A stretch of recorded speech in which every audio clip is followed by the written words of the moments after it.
Jo, also hier herzlich willkommen im Braunschweiger Sound Artist Studio. We're sitting here with the Punchline, one fourth of the EMC, straight out of the Lower East Side, New York City. Alright. And teacher SoulClap, Yeah. Braunschweig native son, and they produced an LP. Yeah. So how come? How come you were working together? Yeah, clap. Yeah, we started we met first in 2007 when EMC was on tour, and they stopped in Kiel where I was studying. And yeah, we talked a bit, then we exchanged emails and were instant messaging and everything. I sent him a couple beats, he did a couple features for me for my projects that still didn't come out yet. And yeah, that's how it came together. Like next year they were back in Kiel, we met again, we talked, and he had a couple beats for me, like 5 or 6 really good ones, and I was like, in April of this year, let's do an album. He was like, yeah, okay. I was like, I don't care about everything, we can get everything done, we're straight, and let's do it. So that's how it came about. You know what I'm saying? It was met him at the shows, EMC shows. He was there chilling. You know what I'm saying? He was persistent with the beats, kept in contact. Saw him every time I came out here, and you know it just became cool. I became familiar with him, and then one thing led to another. We're here. You know what I mean? Bringing y'all this album called Underground Superstars. But Punchline, you've been rapping for over a decade now. Like you've been on the scene forever, and you never put up. Not that long. But yeah, still kind of long. It's not a newcomer, you know. Don't ever call me Brand that. new. How come you never recorded like a whole album, solo joints? I never did a whole album because I didn't want to be a solo artist. You know what I'm saying? I was comfortable being in a group. I came in Wordsworth, you know, and then EMC, and now, you know, this situation here, I mean, it's still me, a frontman solo, but there's so many like and artists that, you know, just out there, and that's not enough groups in the game, so too many soloists. I didn't want to do that. I want to do something different. You could do more with a group than you can by yourself, so just strength in numbers. But you're still working with the EMC, right? Yeah, still working with EMC. Everything's cool. Like me and Words was friends before music, so we're always, Yeah, so you're always gonna be friends. yeah. So tell me about the album. Like what's happening on that LP, Underground Superstars? Who's on it? What happened beat-wise? How many We tracks? got a couple good features. We recorded like 16 songs, and like we'll just try to see which one fit the best in the end. Yeah, there's between 14 and 16 joints. You know what I mean? All produced by DJ SoulClap. You know what I'm saying? He produced every beat on the album. No other producer. Then you know you have me on the rhymes, of course, dope. And then you know we have a few features and whatnot. You know what I mean? I have some surprise guests. I have you know, Big Pools on the joint. You know, I have a record with EMC. I had to, you know, bring Words and Strict. Ace on the joint. It's called Kaboom, produced by DJ SoulClap. You know what I'm saying? Straight from Germany. And I have some more, but I don't want to let the cat out the bag yet. Let y'all, you know, check it when it comes out. It should be out by the end of this year. How do you feel about like nowadays everybody can get a computer and like make a record. It's really easy. It's not that expensive to do productions anymore. How do you feel about this? Is it more easier because everybody is available on the internet? You can put yourself out and make yourself a name, or is it harder because everybody's doing the same and you really need to be, you know, on point to stand out of the masses? I think it's good because that's how I started too. And if you want to stand out, you just have to be better than the rest. For me, it's funny, okay? It's kind of like how you said it. For me, it just raised the level of bullshit. So, I mean, it's a lot of... Anybody can get a computer and be a rapper, but not everybody can make good music. You know what I mean? Not everybody's good at rapping.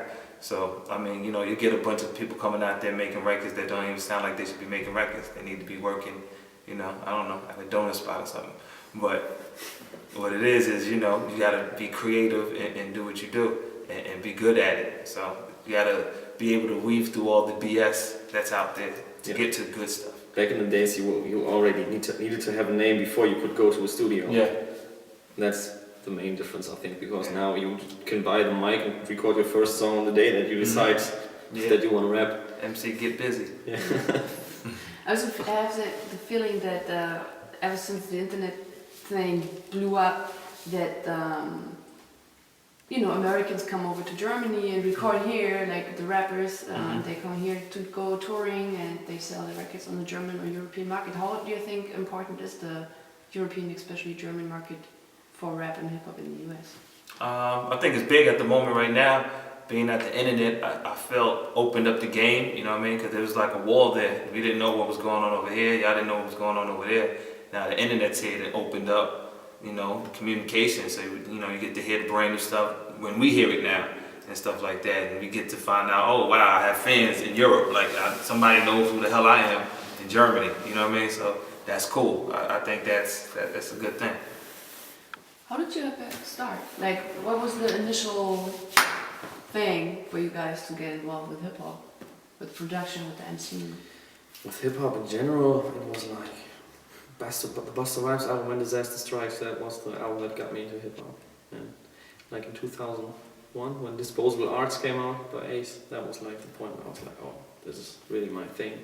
And yeah, in 2004, I saw Ace and Edo on tour, and then I was like, oh, I want to get involved more than just spinning records and making mixtapes. I just really wanted to make beats myself. But you did the basics for the LP. You laid down on Fruity Loops. Can I say this? Yeah, I made all the beats on Fruity Loops. I just got my MPC a couple months ago.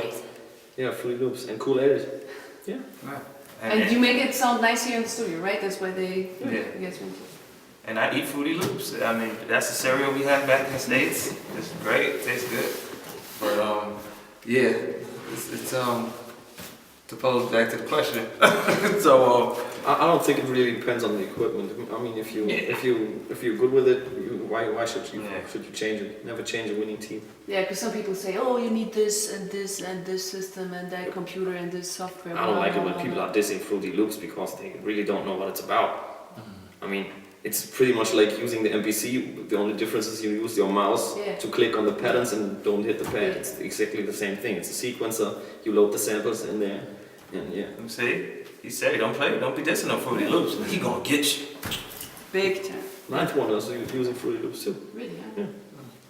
So for me, you know,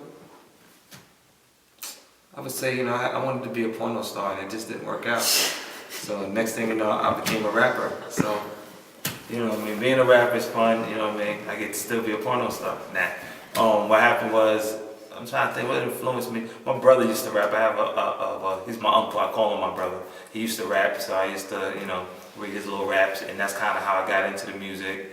And just being brought up in, you know, the surroundings of New York City, it's like what you do. You know what I mean? All my friends rap, so I rapped. You know, one thing led to another. And here I am. What does your friends say about you going to Germany and record your LP over here? Not the big album. My close friends, they don't really understand it too much. You know what I mean? They kind of bug off the fact like, you know, you're going over to Europe to rap. Like, what are you talking about? So, one day I'll bring them out here so they can see what it is, because they never really. What's the biggest difference for you between the US? I mean, not between New York City and Braunschweig, but, you know? Between both cultures?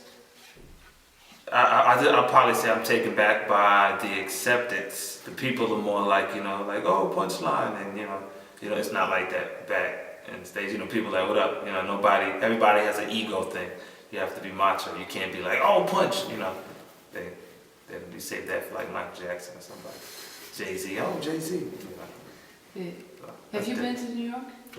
Oh, so you gotta go. It might happen soon. Yeah, we'll see. He's been there in his mind. Yeah. Movies. Get to see some things. Maybe you do a little shout out for your LP now? Yeah.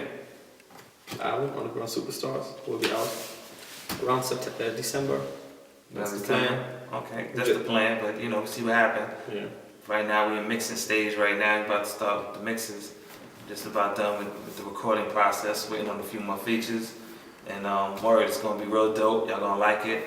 All produced by this man right here. You know what I mean? Me on the rhymes, a couple of guest features. It's dope. Word. What label is it gonna be coming out? I forgot this question. Adrenaline Records. And is there a difference between promoting an LP in the US and then from Germany? Yeah, there's a slight difference. The difference would just be I'm not able to be over here because this isn't my home base. So he'll have to hold it down for me out here. I gotta hold it down for him in New York. But with the internet, hopefully everybody gets to see what's going on. That's the quickest way that we're able to get to the mass public.